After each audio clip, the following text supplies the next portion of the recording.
وأتباعه وأحبابه ورفقائه البررة الكرام. أما بعد، فأعوذ بالله من الشيطان الرجيم. بسم الله الرحمن الرحيم. ولقد آتينا لقمان الحكمة أن اشكر لله ومن يشكر فإنما يشكر لنفسه ومن كفر فإن الله غني حميد.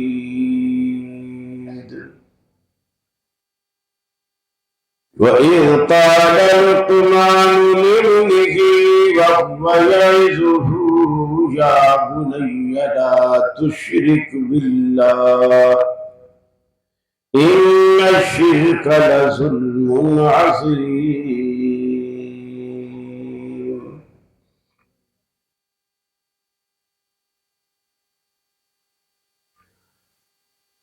یہ مقصد ہے کہ دنیا سے جہالت دور ہو جائے،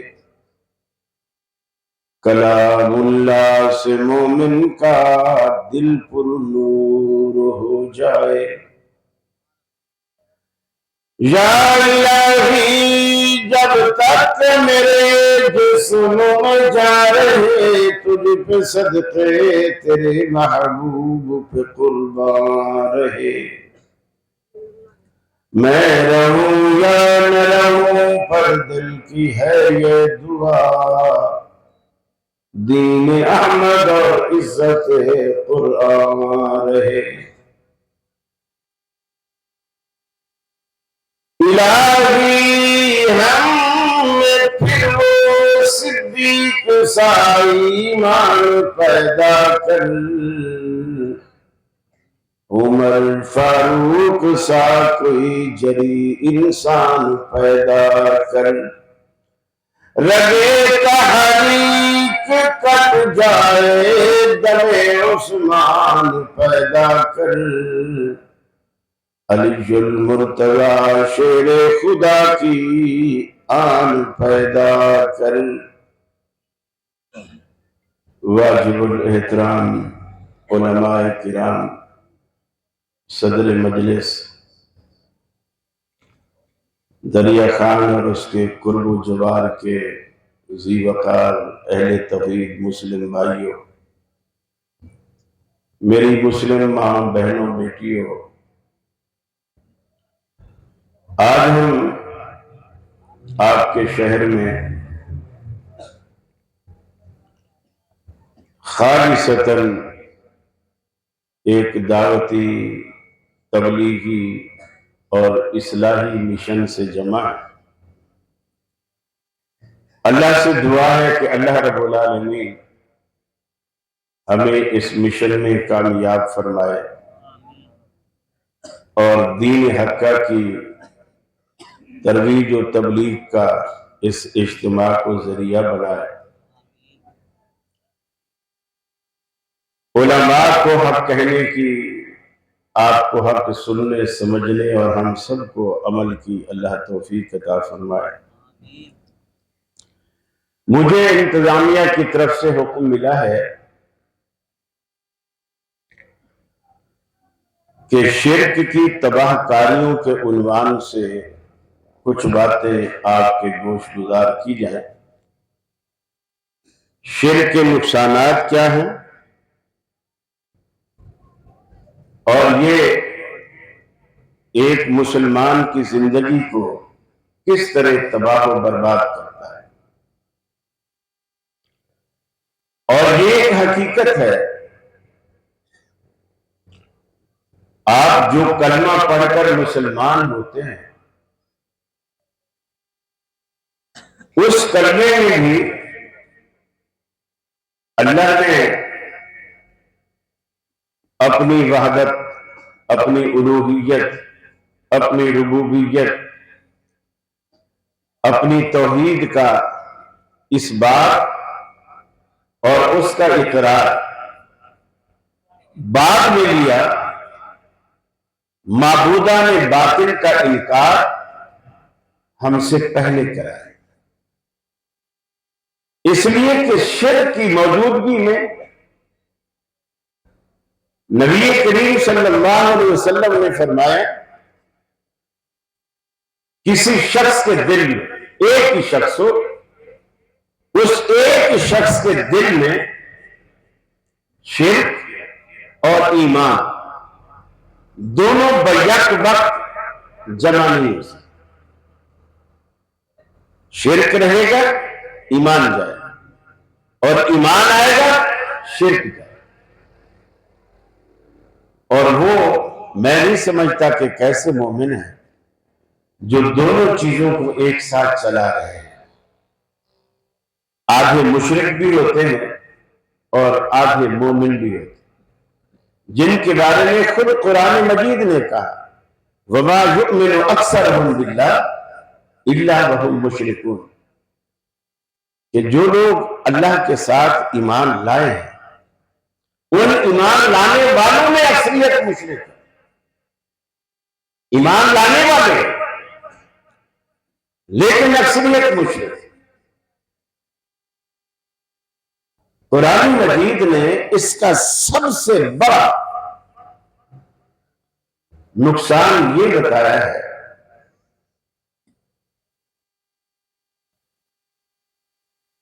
فرمایا ان اللہ لا یغفر ان یشرک بہ ویغفر ما دون ذلک لمن یشاء، جو بندہ شرک کا مرتکب ہوتا ہے اللہ رب العالمین اسے معاف نہیں کرتا۔ آپ کی زندگی کے چھوٹے موٹے گناہ کو رب العالمین نمازیں پڑھنے سے بھی معاف کر دیتا ہے، اللہ کے آگے کبھی اتھرو بہا لینے سے بھی رب العالمین آپ کے گناہوں کو معاف کر دیتا ہے۔ کچھ گناہوں کو رب العالمین آپ کے روزہ رکھنے سے معاف کر دیتا ہے، کچھ کو حج کے ذریعے، عمرہ کے ذریعے، خیرات صدقات کے ذریعے معاف کر دیتا ہے۔ لیکن ان اللہ لا یغفر ان یشرک بہ، اللہ رب العالمین اس کے گناہوں کو ہرگز معاف نہیں کرے گا، اسے نہیں بخشے گا جس نے رب العالمین کے ساتھ شرک کیا۔ اتنا بڑا جرم حتیٰ کہ اللہ زنا کو بھی بخش رہا ہے، چوری کو بھی بخش دیتا ہے۔ آپ نے جب صحابہ کرام کی موجودگی میں یہ بات بیان فرمائی، اگر وہ شخص زنا کرے، چوری کرے، پھر بھی رب العالمین اسے بخش دے گا۔ حضرت ابو ذر غفاری رضی اللہ تعالیٰ عنہ نے سوال کیا اللہ کے رسول یہ بات میری سمجھ میں نہیں آئی، ان زنا و ان سرق، زنا کرے چوری کرے پھر بھی بخشا جائے؟ آپ نے فرمایا ان زنا و ان سرق، ہاں اگرچہ زنا کرے چوری کرے پھر بھی بخشا جائے گا۔ تیسری چوتھی مرتبہ جب حضرت ابو ذر غفاری نے ایک ہی سوال کو دہرایا، آپ نے ارشاد فرمایا ان راغم انف ابی ذر، اگر ابو ذر غفاری کی ناک خاک آلود بھی ہو جائے تو اپنی ناک کو زمین پہ بھی رگڑے پھر بھی اللہ انہیں معاف کرے گا۔ لیکن یہ کتنا بڑا جرم ہے، اللہ کہتا ہے لا یغفر ان یشرک بہ، اللہ نے اسے معاف نہیں کرنا۔ بلکہ ایک اور مقام پہ رب العالمین نے فرمایا،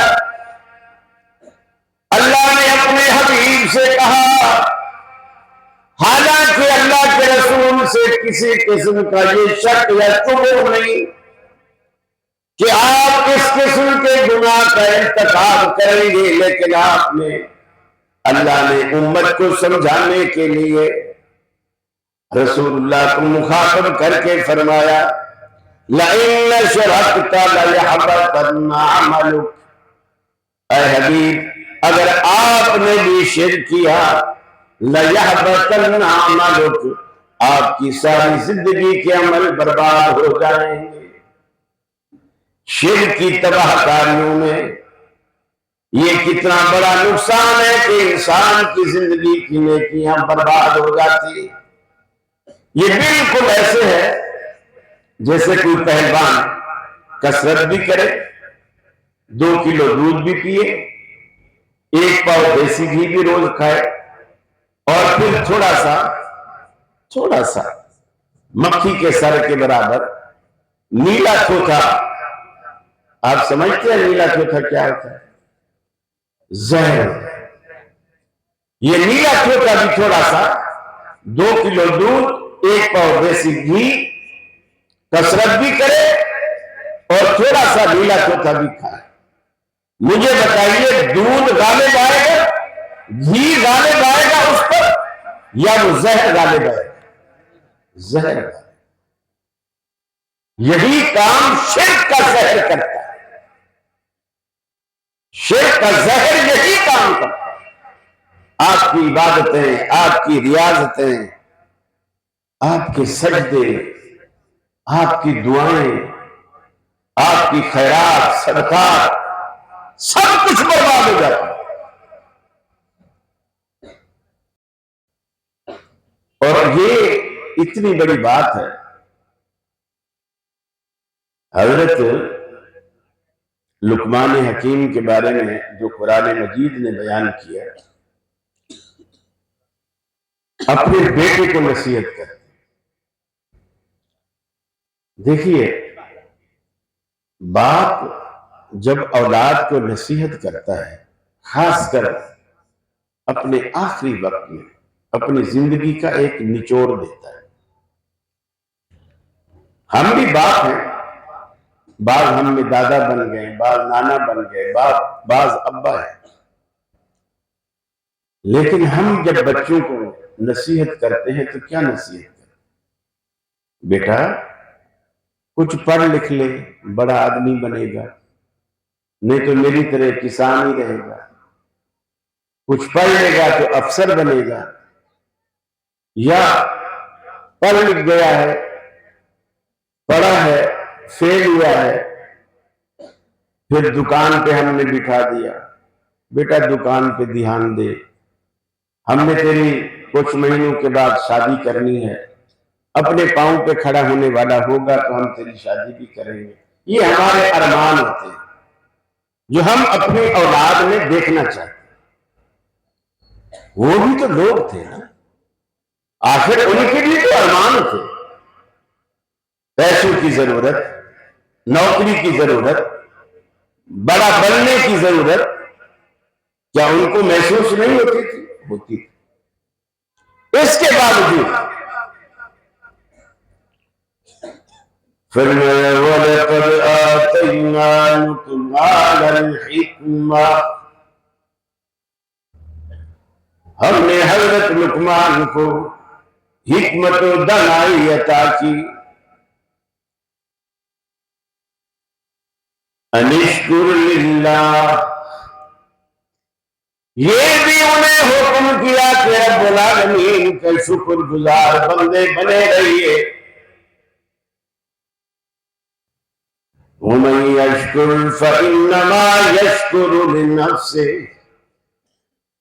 اور اگر کوئی اللہ کی شکر گزاری کا راستہ اختیار کرتا ہے، اس کا اللہ کی خدائی میں اللہ کو کوئی فائدہ نہیں، اسی کو فائدہ ہے جو شکر کرے گا۔ اللہ نے دنیا میں بھی آپ لوگوں سے وعدہ کیا ہے لَإِن شَكَرْتُمْ لَأَزِيدَنَّكُمْ، اگر تم شکر گزاری کا راستہ اختیار کرو گے تو میری نعمتوں کی برکھا تم پر مزید برسے گی۔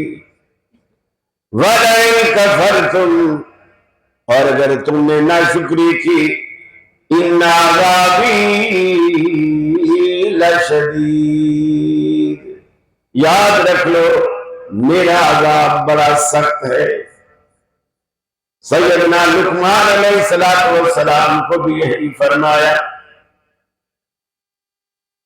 وَمَنْ كَفَرَ فَإِنَّ اللَّهَ غَنِيٌّ حَمِيدٌ، اور جس نے ناشکری کی، اللہ غنی بے پرواہ ہے، خزانوں کا مالک اور وارث ہے، تعریف والا ہے، عظمت والا ہے، تیری ناشکری کا اسے کوئی نقصان نہیں۔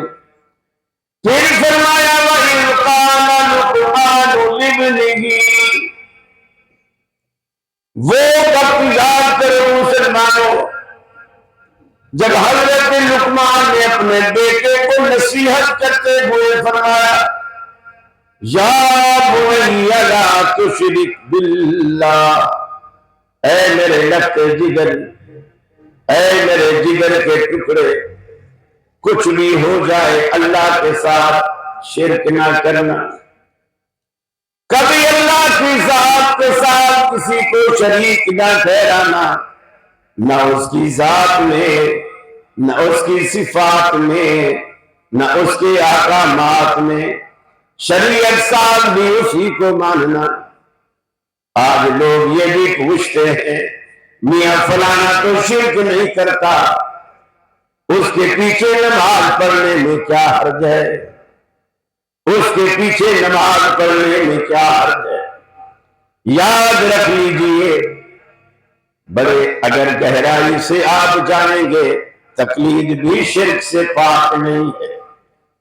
آپ جب کسی کو امام بناتے ہیں، اس کے حلال کو حلال، اس کے حرام کو حرام مانتے ہیں، در پردہ آپ اسے شریعت ساز مانتے ہیں، اور اللہ کہتا ہے شریعت ساز تو میں ہوں، یہ میرا حق ہے، حتیٰ کہ اللہ کے رسول نے بھی شہد کھانے سے قسم کھائی، بیویوں کے کہنے پر اللہ نے جبریل کو بھیج کر قسم توڑوائی اور فرمایا لما تحرم ما احل اللہ لک، محبوبم آپ اس چیز کو کیسے حرام کر سکتے ہو جس چیز کو اللہ نے تم پر حلال کیا ہے۔ گویا نبی کو بھی اللہ نے شریعت ساز نہیں بنایا کہ آپ کے دل میں آئے جس چیز کو اللہ نے حلال کیا، آپ کی طبیعت نہ چاہے تو آپ اسے حرام کر دے۔ جس طرح ایک مخصوص طبقے نے ایک خاص اصطلاح نکالی ہے، مکروہ۔ یہ مکروہ کیا ہے؟ حالانکہ اللہ کے رسول نے فرمایا الحلال بین والحرام بین، حلال بھی واضح، حرام بھی واضح، بینہما مشتبہات۔ اب یہ مکروہ کیا ہے؟ جو چیز مولوی کو نہ بھائے وہ مکروہ، جو چیز مولوی کو نہ بھائے وہ مکروہ۔ میں نے کتنے مولویوں کو دیکھا ہے، لوگوں کو کہتے ہیں اوجڑی مکروہ ہے، یہ دل گردے اور ساتھ میں بکرے کے کپورے کیا کیا، یہ سب مکروہ ہے۔ پھر وہی مولوی ڈاٹا باندھ کے، کراچی میں ایک علاقہ ہے بنس روڈ، اور بھی کئی فوڈ اسٹریٹ ہیں ایسی، بڑے بڑے توے لے کر کھڑے ہوتے ہیں اور بڑے چولہے، اور اس کا نام ہے کٹا کٹ، سارے کپورے، دل اور گردے، یہ تینوں چیزیں مکس کر کے ایک خاص اسٹائل سے دونوں ہاتھ میں ان کے وہ تیز دھار والی چیزیں ہوتی ہیں، اور وہ لوہے کا چونکہ توا ہوتا ہے تو اس میں آواز بھی پیدا ہوتی ہے، وہ اس کو باریک کرتے رہتے ہیں اور پکاتے رہتے ہیں، کٹا کٹ کی آواز بھی آتی رہتی ہے، اور اسی وجہ سے اس کا نام یہ رکھا ہے، اور یہ بڑی مہنگی ڈش ہے۔ آپ جا کے دیکھیں بنس روڈ پہ جو مولوی مکروہ کہہ رہے ہوتے ہیں نا، وہ رومال لپیٹ کے آپ دیکھیں گے سارے کرسیاں لگا کے بیٹھے، آپ کو اصلی مکروہ کہتے تاکہ آپ نہ کھائیں، ہمیں کھانے دیں، ہمیں کھانے دیں۔ حضرت لقمان نے اپنے بیٹے سے کہا یا بنیا لا تشرک باللہ، اللہ کے ساتھ شریک نہ ٹھہرانا کسی کو۔ کیوں نہ ٹھہرانا؟ اس میں برائی کیا ہے؟ اس میں عیب کیا ہے؟ اس میں نقصان کیا ہے؟ فرمایا ان الشرک لظلم عظیم، ایک ظلم ہوتا ہے، ایک ظلم عظیم ہوتا ہے۔ باقی گناہ کو تو آپ ظلم کہہ سکتے ہیں، مگر رب العالمین نے شرک کو ظلم عظیم قرار دیا۔ اللہ کی حق تلفی کرتا ہے بندہ، اللہ کا حق مارتا ہے، عبادت اللہ کا حق ہے، رکوع سجدہ قعدہ قیام اللہ کا حق ہے۔ آپ نماز کی ساری حیتیں غیر اللہ کے سامنے نہیں کر سکتے، اللہ کا حق ہے۔ جب آپ یہ حق اللہ سے چھین کر غیر کو دیتے ہیں، رب العالمین کہتا ہے یہ ظلم عظیم ہے، کھاتا میرا ہے، گاتا کسی کا ہے، جس کا کھاؤ اسی کا گاؤ۔ اس کو تو چھوٹے بچے بھی برداشت نہیں کرتے، چھوٹے بچے بھی برداشت نہیں کرتے۔ حضرت شیخ پوری رحمہ اللہ فرمایا کرتے تھے کہ میں گلی سے گزرا، ایک چھوٹی بچی مرغی کو تھپڑ مار رہی تھی۔ میں نے کہا بیٹا اس بے زبان جانور کو مرغی کو کیوں تھپڑ مار؟ تو وہ مجھے کہنے لگی مولوی صاحب آپ کو کیا بتاؤں، یہ اتنی چھوٹی تھی، میرے ابو 10 روپے کا لائے تھے بازار سے، اور مجھے دیا کہ کھیلو بھی پالو بھی کھلاؤ بھی۔ میں جب سے اسے دانہ ڈالتی ہوں، پانی ڈالتی ہوں، دڑبا اس کا بنایا ہے، سردی گرمی سے بچاتی ہوں، کتے بلے سے بچاتی ہوں، اور میری نیت یہ تھی کہ جب یہ بڑی ہوگی تو ہم انڈا کھائیں۔ اب یہ بڑی ہو گئی ہے اور انڈے دینے والی ہو گئی ہے اور انڈا بھی دیتی ہے، پھر کیوں مار رہی ہے بیٹا؟ مار اس لیے رہی ہے دانا اب بھی میں ڈالتی ہوں، خیال اب بھی میں رکھتی ہوں، لیکن جب اسے انڈا زور کرتا ہے پڑوسیوں کے گھر میں دے آتی، تو بچی بھی برداشت نہیں کرتی کہ آپ کی مرغی جس کو آپ دانا ڈالتے ہیں وہ انڈا پڑوسیوں کے گھر میں دے۔ رب تو ہم سے کہیں زیادہ غیرت والا ہے۔ اللہ کے رسول نے فرمایا واللہ اغیر منی، اللہ کی قسم واللہ اغیر منی، اللہ تعالیٰ تو مجھ سے بھی زیادہ غیرت والا ہے۔ اللہ کو غیرت آتی ہے جس بندے کے ماں کے بطن سے لے کر اس کا لڑکپن، بچپن، جوانی، بڑھاپا، قبر تک ہر ضرورت میں نے استعمال اس کی پوری کی، اور جب شکرانے کا وقت آئے غیر کے آستانے پر ماتھا ٹیکے، اللہ رب العالمین کو غیرت ہے۔ یہ شرک کے نقصانات اور تباہ کاریاں۔ اللہ نے سورہ نام میں 18 انبیاء کے نام لیے، 18 انبیاء کے نام لینے کے بعد آخر میں اللہ نے کہا وَلَوْ أَشْرَكُوا لَحَبِطَ عَنْهُمْ مَا كَانُوا يَعْمَلُونَ، اگر یہ 18 کے 18 پیغمبر شرک کرتے میں ان سارے پیغمبروں کے عمل برباد کرتا۔ جب نبی حالانکہ ان سے شرک کے ارتکاب کی توقع نہیں، وہ تو آتے ہی شرک کا کلا کما کرنے کے لیے، تو ہم کس کھیت کی نہیں ہے؟ ان کے عمل برباد ہو رہے شرک سے، ہم کس کھیت کی مولی؟ میں ابھی بھی میرے موبائل میں پڑھا ہوا ہے کلپ ہے لاہور کے پیر صاحب ہیں سید طیب شاہ گیلانی، وہ کہتے ہیں کہ یعقوب علیہ السلام کی جو آنکھیں چلی گئی تھی،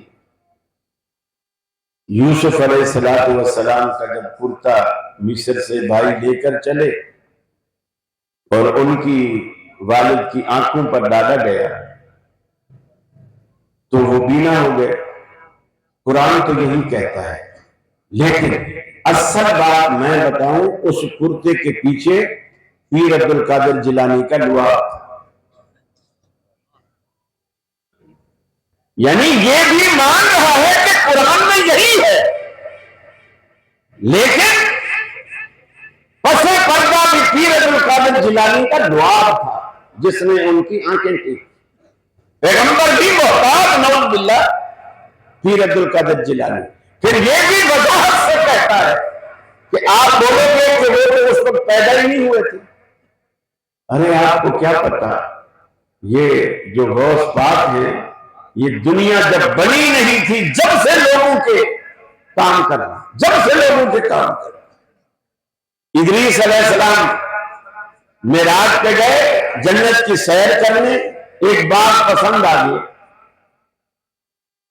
انہوں نے کہا بیٹھ یہیں رہتا ہوں، میں نہیں جاتا۔ غوث پاک نے انہیں ایک جگہ مختص کر دی، یہیں بیٹھ گیا، وہ جب سے وہیں بیٹھے ہوئے، جب سے وہیں بیٹھے ہوئے۔ یعنی لوگوں نے کیا سمجھا ہوگا، یہ ایمان ہے، انبیاء اس کے آگے ہے، قرآن کی اصل عبارات بے معنی، تغیر تبدل الفاظ میں، معنی میں، تفسیر میں، یہ شرک کی تباہ کاری ہے۔ آپ دیکھیں نوح علیہ السلام کا سگا بیٹا، سگا خونی رشتہ، لیکن شرک کرتا ہے، اور ان کی پوری قوم شرک کرتی ہے۔ 950 سال تبلیغ کی، 950 سال، اور ان کا اپنا بیٹا بھی مسلمان نہیں ہے۔ یہ جو ہدایت ہوتی ہے نا، یہ مبلغ کے داعی کے ہاتھ میں نہیں کہ میں جسے چاہوں ہدایت دے دوں، جسے چاہوں گمراہ کر دوں، یہ مبلغ کے ہاتھ میں نہیں ہوتی۔ اب نوح علیہ السلام مبلغ بھی ہے، داعی بھی ہے، اللہ کے نمائندہ بھی ہے، اور سچے پیغمبر بھی ہے۔ اس کے باوجود ایک دن دو دن نہیں، فرمایا دعوت قومی لیلا ونہارا، اے الہ العالمین میں نے اس بدبخت قوم کو تیری طرف بلانے میں رات دن ایک کر دیا، میں نے نہ رات دیکھی نہ دن دیکھا، تیری طرف بلاتا رہا، لیکن معاملہ مرض بڑھتا رہا، جو دوا کی مرض، یہ بیماری تکلیف تو بڑھتی چلی گئی، اصلی بد نصیب اور میرے مخالف ہوتے چلے گئے۔ آج میں اتنا تنگ آ گیا ہوں، اے الہ العالمین، اس زمین پر ان کے وجود تو دور کی بات، میں ان کے گھر بھی اس دنیا میں دیکھنا نہیں چاہتا۔ لا تذر علی الارض من الکافرین دیارا، اے الہ العالمین، اس دنیا میں ان کافروں کو بھی برباد کر دے، ان کے گھروں کو بھی نیست و نابود فرما دے، میں کچھ بھی دیکھنا نہیں چاہتا۔ اللہ نے کہا پھر ایک کشتی تیار کرو، کشتی تیار کی گئی، پانی آنے سے پہلے جب سارے لوگوں کو بٹھا دیا، ایمان والوں کو، اپنے بیٹے کو بلایا، بیٹا اللہ کا عذاب آنے والا ہے، کشتی میں سوار ہو جا۔ بیٹا چونکہ مشرک ہے، اللہ پر بھروسہ نہیں، وسائل پر تکیے کیے ہوئے کہتا ہے ابا جی آپ مجھے جس عذاب سے ڈراتے ہو وہ عذاب کتنا آئے گا، آخر کتنا پانی آئے گا؟ ہمارے گھروں کی چھت جتنا، 2 منزل جتنا، 10 منزل جتنا، کراچی کے حبیب بن پلازا جتنا، یا دبئی کے ٹاور جتنا، خلیفہ برج جتنا، کتنا پانی آئے گا؟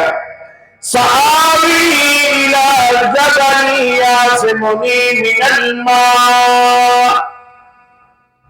اے ابا جی جس پانی سے آپ مجھے ڈراتے ہو جب وہ پانی آئے گا، یہ جو سامنے جودی پہاڑ نظر آ رہا ہے اس کی چوٹی پہ چڑھ جاؤں گا۔ ساری الی جبل، وسائل پہ تکیہ ہے مشرک کا، اللہ کو بھول بیٹھا ہے، باپ واحد ہے، بیٹا مشرک ہے، باپ پیغمبر ہے، بیٹا مشرک ہے، باپ اپنے پیغمبرانہ زبان میں، موحدانہ زبان میں باپ یہ کہتا ہے بیٹا یہ تیری بھول ہے، لا عاصم اليوم من امر اللہ، آج اللہ کے حکم سے تجھے کوئی بچانے والا نہیں۔ یہ پہاڑ حتیٰ کہ میں باپ ہوتے ہوئے بھی میں تجھے نہیں بچا سکتا۔ قرآن کہتا ہے حال بینہما الموج، باپ اور بیٹے کے مابین تکرار جاری تھی، بحث جاری ہے، باپ کہتا ہے آجا، بیٹا انکاری ہے، حال بینہما الموج، ان دونوں کے درمیان، باپ کے اور بیٹے کے درمیان ایک پانی کی موج اللہ نے ایسی حال کر دی، فَكَانَ مِنَ الْمُغْرَقِينَ، باپ کے دیکھتے ہی دیکھتے آنکھوں کے سامنے ڈوب گیا، اپنی زندگی گنوا گیا۔ آج دنیا میں پیر صاحب منبر پہ کھڑے ہوئے ہاتھ یوں کرتے ہیں تو 100 سال پرانی ڈوبی کشتی بھی کرا دیتے ہیں، لیکن اللہ کا سچا پیغمبر اپنی نظروں کے سامنے غرق ہونے والے بیٹے کو بھی نہیں بچا سکے۔ یہ اہل حدیث کی دعوت ہے میرے بھائیوں، دنیا میں یہ میرا دعویٰ نہیں، یہ حقیقت۔ اہل حدیث جیسی توحید، اہل حدیث جیسا مذہب دنیا میں کسی کے پاس نہیں۔ ہر کسی کے پاس کوئی نہ کوئی مصلحت ضرور ہوتی ہے جس کا وہ شکار ہوتی ہے۔ ایک اہل حدیث مصلحت ہے، کوئی مصلحت نہیں، عقیدے میں، عمل میں کوئی مصلحت شکار نہیں۔ چھوٹی چھوٹی باتیں سیدنا فاروق اعظم کہتے ہیں جب ہم دور جاہلیت میں تھے اور مسلمان نہیں ہوئے، دیکھو مشرک کی عقل کھوپڑی میں نہیں ہوتی، ٹکنے میں ہوتی، اور ٹکنا سوچنے سمجھنے کا کام نہیں لیتا۔ فرماتے ہیں کہ جب ہم دور جاہلیت میں مسلمان نہیں تھے اور غریب لوگ غربت کی وجہ سے جب مہنگے پتھر کے بت نہیں خرید سکتے تھے، پیتل کے اور سونے کے اور چاندی کے بت نہیں بنوا سکتے تھے، وہ آٹے کے بت بنا۔ آٹا گوندتے، آٹا تو ہر گھر میں ہوتا ہے، آٹا گوندتے اور اس کو کچھ سر بنا لیا، بازو بنا لیے، پاؤں بنا لیے، دھڑ بنا لیا، دھوپ پہ سکھا دی۔ اب یہ سستا بت یعنی سستا خدا مشرکوں کا تیار ہے، اب یہ گھر میں آ کے رکھ لیا۔ ہم اس کو پوچھتے تھے، اور پھر جب کبھی قحط سالی آتی اور فاقے پڑنے لگتے، کھانے کو کچھ نہ ہوتا، ہم مجبور ہو کر اسی آٹے والے خدا کو پانی میں ڈالتے، بھگوتے، نرم کرتے، روٹی بناتے اور پکا کے کھا جاتے۔ جس کی پوجا کرتے تھے کچھ عرصے بعد اسی کو کھا جاتے۔ یعنی مشرک ذرا سا بھی نہیں سوچتا کہ کل کو میں اس کو سجدے کر رہا تھا، آج میں اسے کھا رہا ہوں۔ یہ خود کو نہیں بچا پا رہا تو میں پکا رہا ہوں تو آگ پہ پک رہا ہے نا۔ جو خود کو آگ سے نہیں بچا رہا مجھے کیا بچائے؟ مشرک نہیں سوچتے۔ پھر دیکھیے سیدنا فاروق اعظم کا وہ دور بھی دیکھیے جب اسلام قبول کرنا، اسلام کی نعمت سے مالا مال ہو، بیت اللہ میں آتے اور بیت اللہ کا طواف کرتے، حجر اسود کے پاس آتے، بوسہ دینے کے لیے جھکتے ہیں، لیکن کچھ یاد آتا ہے، پھر کھڑے ہو جاتے، پھر کہتے ہیں اے پتھر انکا حجر، میں جانتا ہوں کہ تو ایک پتھر ہے۔ یہ بھی نہیں کہتے کہ تو کیسا پتھر ہے، کتنی فضیلتوں والا ہے، بیت اللہ کے کونے میں رکھا ہے، کہاں سے آیا ہے، نہیں، انکا حجر لولا رأیت رسول اللہ صلی اللہ علیہ وسلم تقبلک ما قبلتک، اللہ کی قسم اگر میں نے رسول اللہ کو نہ دیکھا ہوتا، اس سے پہلے جملہ کہتے ہیں لا تضر ولا تنفع، اے پتھر نہ تو نفع کا مالک ہے نہ نقصان کا مالک، نہ کسی کو نقصان دے سکتا ہے نہ کسی کو نفع دے سکتا، لیکن میں تجھے کیوں بوسہ دے رہا ہوں؟ لولا رأیت رسول اللہ صلی اللہ علیہ وسلم، اگر میں نے اللہ کے سچے رسول کو نہ دیکھا ہوتا کہ وہ تجھے بوسہ دیتے ہیں، ما قبلتک، میں تجھے کبھی بوسہ نہ دیتا۔ میرا بوسہ تیرے کسی رتبے کی وجہ سے نہیں ہے، اب بھی میں تجھے پکا نہیں سمجھتا۔ کہاں وہ وقت آٹے کے خدا کو پوج رہے ہیں، اور کہاں وہ وقت کہ حجر اسود کو کہتے ہیں نہ تو نقصان کا مالک ہے نہ نفع کا مالک ہے، اور ساتھ میں منہج اہل حدیث بھی بتا دیا کہ تجھے بوسہ اس وجہ سے ہے کہ میرا رسول تجھے بوسہ دیتا ہے، بس یہ ہے اصل دین۔ دین اصل یہ ہے، اللہ کے رسول نے یہ کیا، اللہ کے رسول نے یہ فرمایا، اللہ کے رسول نے ایسا دیکھا مسکرا دیے، ایسا دیکھا چپ رہے، منع نہیں کیا۔ یہ ساری وہ باتیں ہیں جو سنت میں داخل ہو جاتی ہیں، دین میں داخل ہو جاتی ہیں۔ یقین مانیے چھوٹی چھوٹی باتیں۔ عبداللہ بن عباس رضی اللہ تعالیٰ عنہ نے ایک شخص کو دیکھا نماز پڑھ رہا ہے، نماز آپ سارے پڑھتے ہیں، لیکن کبھی آپ نے یہ خیال نہیں کیا کہ نماز پڑھنی کیسے، پڑھتے تو سارے، پڑھنی کیسے ہے؟ کیونکہ ہر نماز میں ثواب نہیں ہے، ہر نماز میں ثواب نہیں، کچھ نمازیں ہیں جن میں ثواب، اور وہ ثواب اس اس نماز کی ادائیگی کے طریقے پر محمود ہے۔ حضرت عبداللہ بن عباس نے دیکھا ایک شخص نماز پڑھ رہا ہے، آپ اس کے قریب گئے، اس کو پوچھا کتنے عرصے سے تو یہ نمازیں پڑھ رہا ہے؟ جو تو نے ابھی نماز پڑھی ہے یہ نماز کتنے عرصے سے پڑھ رہا ہے؟ اس نے کہا منذ 40 سنہ، میں 40 سال سے پڑھ رہا ہوں۔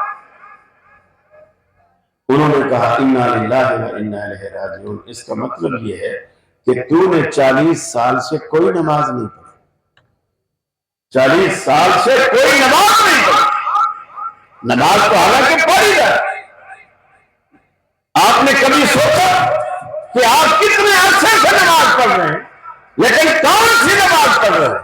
جس میں وزن ہے یا جو بے وزن ہے، جس میں اجر ہے یا بغیر اجر کے، جس کو قیامت والے دن اللہ جنت کے بدلے میں خریدے گا یا ٹھکرا دے گا۔ کچھ نمازیں تو ایسی ہیں جو پڑھتے ہی بندہ بھی اٹھا نہیں ہوتا اور اس کے منہ پہ دن ماری جائے کہ تو آیا ہے نا، یہ اپنی عبادت اپنے ساتھ ہی لے جا، ہمیں نہیں چاہیے تیری عبادت، لے جا۔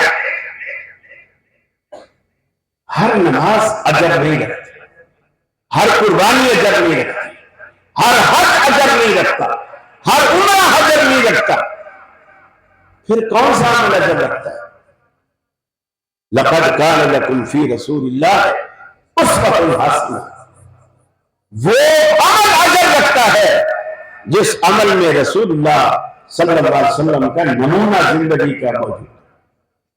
یہ کوشش صحابہ کرتے تھے، ہم میں کون یہ کوشش کرتا ہے؟ یہ کوشش کی جائے ان جلسوں کا، ان وعظوں کا، ان تبلیغوں کا، ان کانفرنسوں کا، یہی ایک مقصد ہونا چاہیے کہ آپ اللہ کے رسول کی سنتوں کو جو معاشرے سے ناپائد ہو چکی ہیں انہیں آپ زندہ کریں، لوگوں کو آگاہی دیں۔ اللہ کے رسول کا یہ طریقہ ہے، یہ طریقہ ہے، یہ طریقہ ہے۔ سیدنا نوح علیہ السلام نے بیٹے کی گرکابی کے بعد اللہ رب العالمین کے آگے ہاتھ اٹھا دیے، اے الہ العالمین، حالانکہ خود پیغمبر ہے، دریا کو مخاطب کر کے کہہ سکتے تھے اے دریا، جیسے تو نے ڈبویا میرے بیٹے کو ویسے ہی میرے بیٹے کو میرے حوالے کر دے۔ جب غوث پاک تو ڈوبتی کشتیاں تراتے ہیں، یہ اکیلے بیٹے کو کیوں نہیں بچا پائے؟ حضرت نوح علیہ السلام نے رب العالمین کو نور التجا کی، اے الہ العالمین، ان ابنی من اہلی و ان وعدک الحق، میرا بیٹا میرے اہل سے ہے اور تیرا وعدہ ہے، تیرا یہ وعدہ ہے کہ میں تیری اہل کو بچاؤں گا، لیکن میرا بیٹا تو میری نظروں کے سامنے غرق ہو گیا۔ اللہ نے جواب دیا ہے اِنَّهُ لَيْسَ مِنْ أَهْلِكَ إِنَّهُ عَمَلٌ غَيْرُ صَالِحٍ، اللہ کے ہاں رشتے خون سے نہیں دیکھے جاتے، عمل اور کردار سے، عقیدے اور نظریات سے دیکھے جاتے ہیں۔ اللہ نے فرمایا اِنَّهُ لَيْسَ مِنْ أَهْلِكَ، تیرا لگتے جگر ہر دل تیری اہل سے نہیں ہے، اِنَّهُ عَمَلٌ غَيْرُ صَالِحٍ، اس کا کردار غیر صالح ہے، غیر صالح کردار۔ تو صالح ہے وہ غیر صالح، تو مواحد ہے وہ مشرک، تیرا بیٹا کیسے ہو؟ اور یہاں دیکھو جتنے بھی دنیا میں ملنگ گندے قسم کے جو سالوں نہیں نہاتے، عید پہ بھی نہانے کی توفیق نہیں ہوتی. وہ اپنا رشتہ اپنی نسبت سیدنا علی سے جوڑتے. یہ اس طرح نسبتیں نہیں جڑتی، عقیدے سے جڑتی، عمل سے جڑتی، کردار سے جڑتی. اور کتنے آپ مسلمان ایسے ہو جو پتھروں میں خاصیتیں سمجھتے ہیں. یہ فیروزہ پہنو گے تو یہ ہوگا، عقیق پہنو گے تو یہ ہوگا، نیلم پہنو گے تو یہ ہوگا، زمرد پہنو گے تو یہ ہوگا، یہ چیز فلاں بیماری کو فائدہ دے گی، یہ فلاں بیماری کو دور کرے گی، اس سے روزی آئے گی، اس میں رزق میں برکت آئے گی. مجھے بتائیے دنیا میں وہ کون شخص ہے جو سب سے زیادہ یہ پتھر پہنے ہوئے ہوتا ہے؟ بتائیں گے ذرا. 5 انگلیوں میں، گلے میں، ہاتھوں بازو میں مختلف پتھر، مختلف رنگوں کے. کون ہے؟ نہیں جی. ارے میں سبحان اللہ نہیں کہلوا رہا، میں تو سوال کر رہا ہوں. اب بھی یعنی اتنا بھی نہیں ہونا چاہیے بندے کو کوئی پوچھے تو اس کا بھی جواب نہیں ہے. ملنگ. اب اگر پتھروں میں کوئی خاصیت ہوتی تو دنیا کا سب سے چوٹی کا خوش نصیب شخص کون ہوتا؟ ملنگ. اس میں تو ساری خاصیتیں اس میں بین رکھی، لیکن دنیا کا غنی ترین شخص ملنگ ہوتا. ان پتھروں میں کچھ نہیں. ہاں آپ بیوٹی کے لیے پہن سکتے، کوئی پتھر آپ کو خوبصورت لگ رہا ہے آپ پہن، کوئی حد نہیں. لیکن یہ کہ اس سے یہ ہوگا، اپنا نام بتاؤ، اماں کا نام بتاؤ، تاریخ پیدائش بتاؤ، وہ زیچہ کھینچ کے بتائے گا تو یہ والا پتھر لے لے تیرے لیے فائدہ دے. یہ ہے اصل شرک. اور اللہ نے کیا کہا؟ اے روح انی اعلک فلا تسألنی ما لیس لک بہ علم. میں آپ کو نصیحت کرتا ہوں کہ آج کے بعد مجھ سے ایسا سوال نہ کرنا جس کا تجھے پتا نہیں.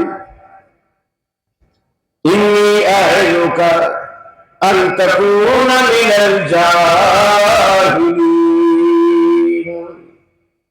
میں تجھے نصیحت کرتا ہوں اگر دوبارہ سوال کیا نبوت کے کٹہرے سے نکال کر جہالت کے کٹہرے میں کھڑا کر دوں گا. کتنی بڑی بات. حضرت ابراہیم علیہ السلام نے شرک کی تباہ کاریوں سے بچانے کے لیے اپنے باپ سے آغاز کیا. فرمایا جا آباتی لم تعبد ما لا يسمع ولا يبصر.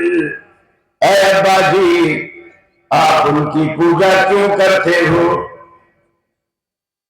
ما لا يسمع ولا يبصر، جو نہ سن سکتے ہیں نہ دیکھ سکتے ہیں. ابراہیم علیہ السلام نے اپنے باپ سے کہا لما تعبد، ان کی عبادت کیوں کرتے؟ بندہ مانگے اس سے جو سن رہا ہو، رو اس کے آگے جو دیکھ رہا ہے، جو دیکھ ہی نہ سکے. آپ اس کے آگے روئے تو ایسا ہے جیسے بھینس کے آگے بین بجانا. بھینس کو کیا پتا ہے بین کیوں بجا رہا ہے؟ تو اللہ کے بندے ابراہیم علیہ السلام نے اپنے باپ سے کہا لما تعبد ما لا يسمع ولا يبصر ولا يغني عنك شيئا. اور پھر ساتھ میں دیکھو ساتھ میں کیا فرمایا؟ حالانکہ دنیا میں آج بھی کوئی مذہب اس نام سے نہیں پایا جاتا کہ وہ شیطان کی پوجا کرتا ہو. جس کا یہ دعویٰ ہو کہ ہم شیطان کے پجاری، کوئی بھی نہیں کہتا، جیسے گیا مشرک ہو وہ بھی نہیں کہتا، لیکن سیدنا ابراہیم علیہ السلام نے اپنے والد کو مخاطب کیا اور فرمایا لا تعبد الشیطان ان الشیطان کان للرحمن عصیا، ابا جی شیطان کی پوجا نہ کیجیے، شیطان کی بندگی نہ کیجیے۔ شیطان فرمایا ان الشیطان کان للرحمن عصیا، شیطان تو رب العالمین کا نافرمان ہے۔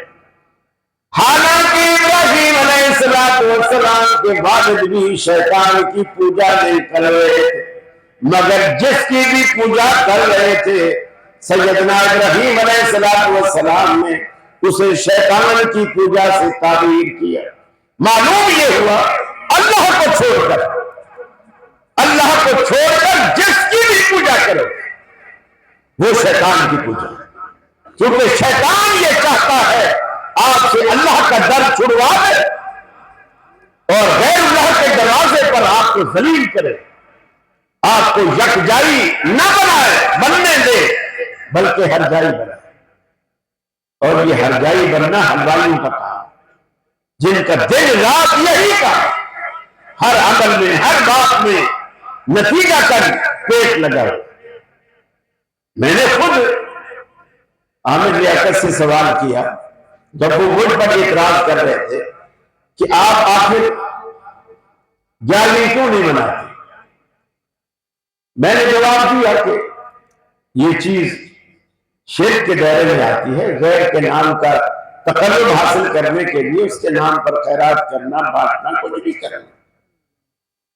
اور پھر میں نے کہا یہ چیز صحابہ کرام سے بھی اس زمانے میں بھی نیک لوگ فوت ہوتے تھے، کسی نے ایسا نہیں کیا کہ ان کے لیے ان کا تقرب حاصل کرنے کے لیے انہوں نے کچھ بانٹا۔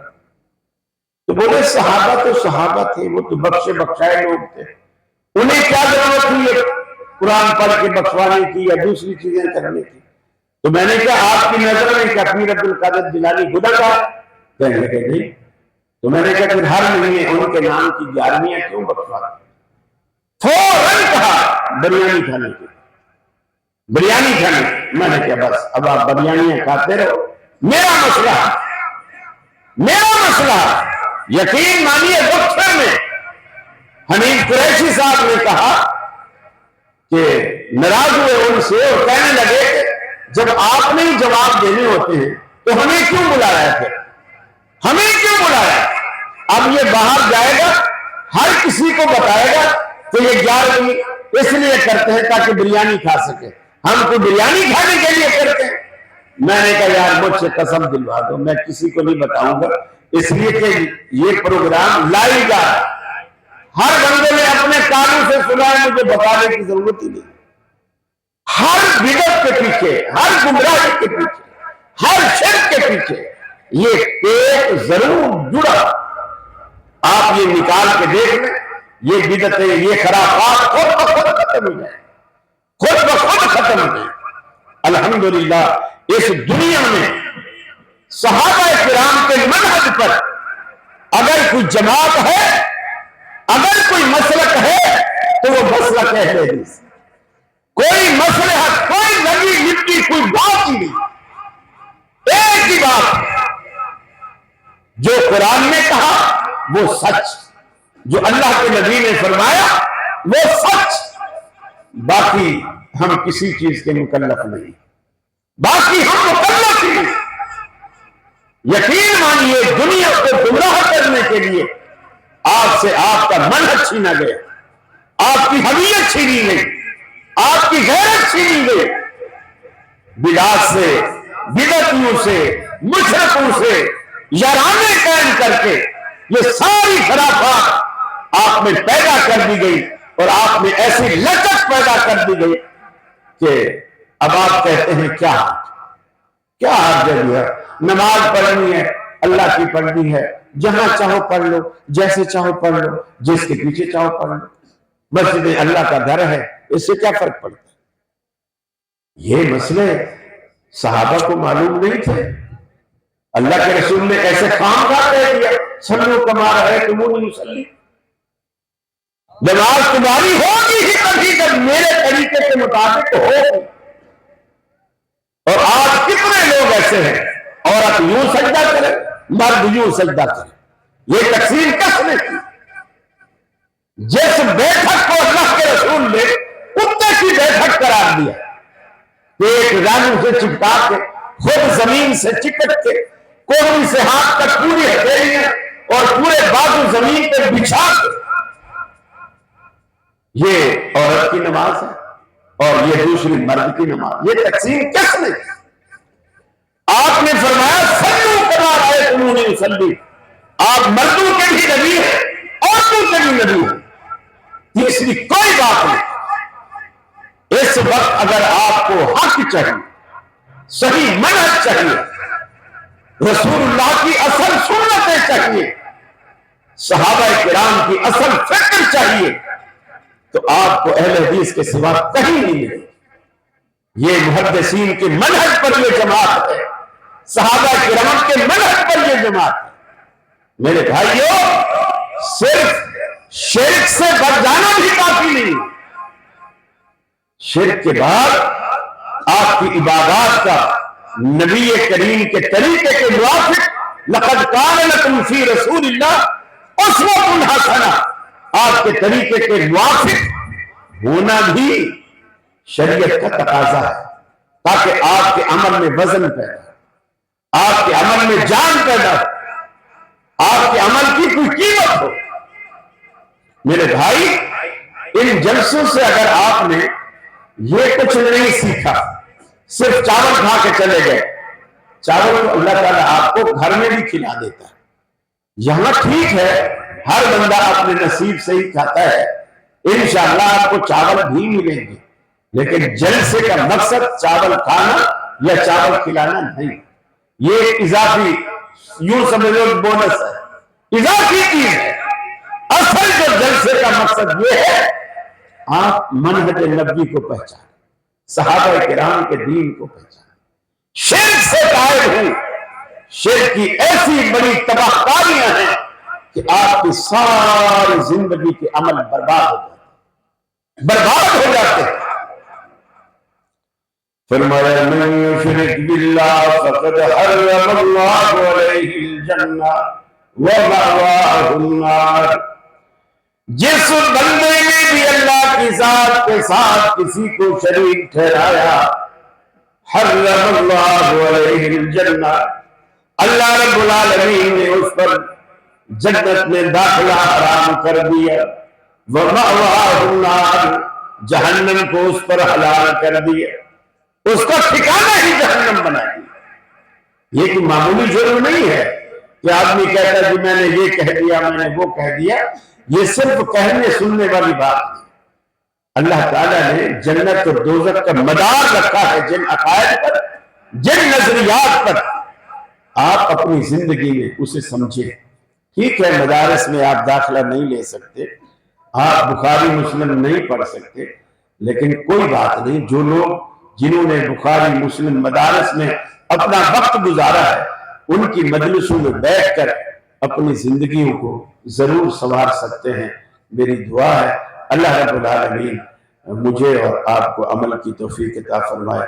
وآخر دعوانا ان الحمدللہ رب العالمین. السلام علیکم ورحمۃ اللہ.